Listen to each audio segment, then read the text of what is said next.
নমস্কার বন্ধুরা, আজকে আমি রান্না করছি কুমড়ো আলু দিয়ে চিংড়ি মাছের একটি রেসিপি। এর জন্য যা যা লাগছে, কুমড়ো আলু চিংড়ি মাছ তো লাগবেই।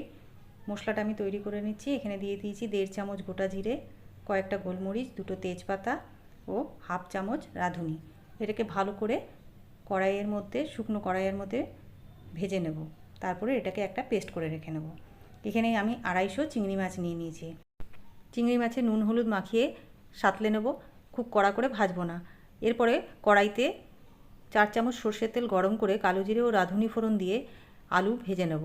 এখানে আমি 500 গ্রাম আলু নিয়েছি, বড় বড় করে কেটে নিয়েছি। আলুটাকে খুব ভালো করে ভেজে নেব। আমি 6 থেকে 7 জনের জন্য তরকারিটা রান্না করছি, তোমরা কম বেশি করে নেবে।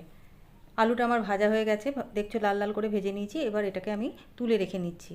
এরপরে আমি এখানে বড় বড় ডুমো করে কেটে রাখা ওই আলুর সাইজেই কুমড়োগুলোকে ভেজে নিচ্ছি। এখানে 500 গ্রাম কুমড়ো নিয়েছি। কুমড়োটা লালচে করে ভেজে নেব। দুটো পিঠ যখন লালচে লালচে হয়ে আসবে, তখন এই কুমড়োর মধ্যেই আমি আলুটাকে দিয়ে দিচ্ছি। কুমড়ো আলু যে কোনো দুটোর মধ্যে যে কোনো একটাই আগে পরে করে ভেজে নেওয়া যায়। আমি ভাজা আলুটা এর মধ্যে মিশিয়ে দিচ্ছি। খুব ভালো করে দুটোকে মিশিয়ে নেব। এরপরে দিয়ে দিচ্ছি একটা তেজপাতা।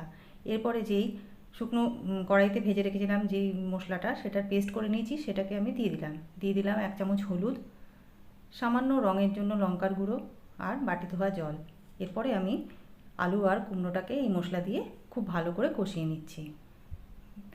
দেখো খুব ভালো করে কষানো হয়ে এসেছে। এবার এর মধ্যে দিয়ে দিচ্ছি পরিমাণ মতো নুন। নুনটা দিয়েও খুব ভালো করে আমি মিশিয়ে নেব।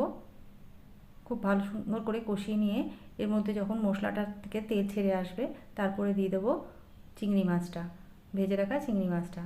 এটাকেও কুমড়ো আলু আর মশলার সাথে খুব ভালো করে মিশিয়ে নেব। দেখো খুব আলতো হাতে মেশাচ্ছি যাতে কোনো কিছুই ভেঙে যেন না যায়। এরপর এর মধ্যে দিয়ে দিচ্ছি পরিমাণ মতো মিষ্টি। বন্ধুরা, এটা দিতেই হবে। কুমড়ো আলুর তরকারির মধ্যে একটু মিষ্টি দিলে ভালো লাগে, তো আমি এর মধ্যে পরিমাণ মতো মিষ্টি দিয়েছি। তোমরা চাইলে কম বেশি করতে পারো। সব কিছু ভালো মতন কষানো হয়ে গেছে। এরপরে কুমড়ো আলু সেদ্ধ হওয়ার জন্য এর মধ্যে দিয়ে দিচ্ছি পরিমাণ মতো জল। জলের পরিমাণ এখানে একটু বেশি দিতে হবে, যেহেতু এই তরকারিটা একটু ঝোল ঝোল হয়। দেখো আমি পরিমাণ মতো জল দিয়ে দিলাম। এরপরে এটাকে কিছুক্ষণ সময় রান্না হতে দেব। ঝোল ফুটে গেছে ও কুমড়ো আলু সেদ্ধ হয়ে গেছে। এরপর দিয়ে দিচ্ছি গোটা কাঁচা লঙ্কা আর দিয়ে দিচ্ছি একটু আটার পিটালি।